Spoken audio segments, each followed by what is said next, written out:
to share with you what we did in the turnaround of an internationally managed 4-star hotel in Miri. This hotel was given to us to manage because we built a new hotel from scratch, and it was quite profitable compared to this internationally management run hotel. The last 5 years of its operation, they were not making money. So when I did analysis, it was quite simple. The first thing was that it started with people problem. Let me share with you a little bit about the people problem. After we were appointed, 3 months before we took over, we were asked whether we would take over the senior staff they had. And I said, okay, we'll consider provided you let us interview. So the owner said, you can't interview. So I said, if we can't interview, you better retrench them and settle with them what you do to them. We'll hire new people. So we proceeded to recruit our new people. And on the day of takeover, I was there. Then the departing GM says, oh, the senior staff reporting to you. I said, what? We already agreed. We won't take them. Right? They said, no, you got to take them. I said, no. I said, you can refer to the owner. It was very clear. All instructions went through the owner. It's properly recorded, and we have nothing to do with them. And there happened to be a lady, GM. She left. And then the 4 staff came to talk to me. Then I said, I explained everything again. I said, look, your appointment is not from the hotel owning company of the owner. Your appointment is actually coming from the hotel management company regional office. So you better talk to your GM and settle the matter because it's none of our business anymore.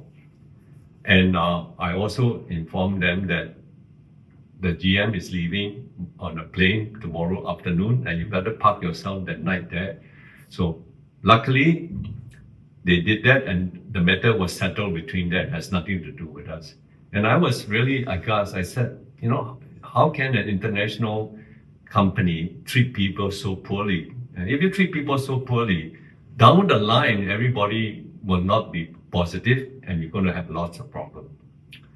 Anyway, we took over the hotel, and what happened was this. Again, there's a Chinese restaurant. Again, it's 30,000 per month. So day one, we closed it down.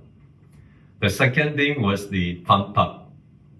The fun pub was also not making money, right? I think when it first opened, it made money, but subsequently, it's 10 years already. So we also closed it down.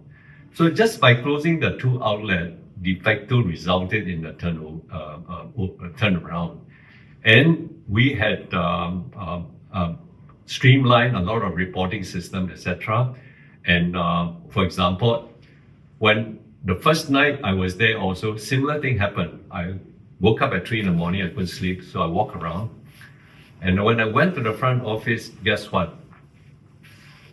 The front office staff was asleep. Although I only left one, he was asleep.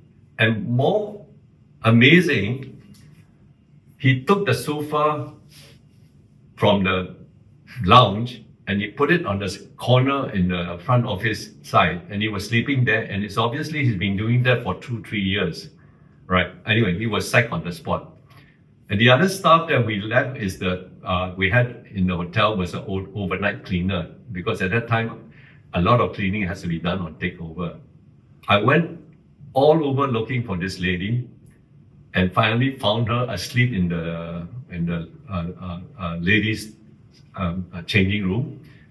Well, both of them got the sack the next day immediately. Now, this hotel has a unique problem in the sense that original design, I do not know what was the advice in the design. It had 168 rooms, and the conference hall was only 250. All right. So when I look at the profile, and it's slightly out of town in terms of a big city, but in terms of Miri, the slightly out of town means business traveler will not stay there to go into town. It's too far. It's about 12 to 15 minutes away, right? And so it was very dependent on the weekend business from Brunei, because Brunei is the alcohol-free country, so they come over to spend. It's oil and gas people come across to spend Friday and Saturday night. They have the relaxation there, right? But 2 days business in 7 days in a week is not adequate because it means it's only about what 30% potential business, and weekday you fill it up. So it's very, very challenging to make money. And then by the time we also know that 168 room is in what is called a no man's land zone of number of rooms you have in a hotel. It's too small to be big and too big to be small. And on top of that, conference hall also 250 seater, we also know that can never make money. So then the net result is that we managed to make only about 1.5 to 1.8 million a year, which is the best we can do for that particular hotel. In fact, subsequently down the line, towards the end of our contract term, the owner wanted to reinvest, and I said, look, why are you throwing good money and chasing bad money? Because of all these fundamental issues.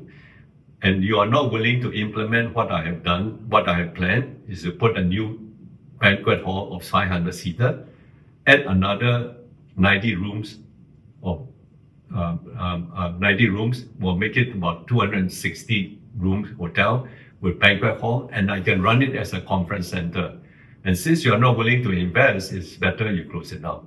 And that is how the hotel was closed down, and that became the end of our contract.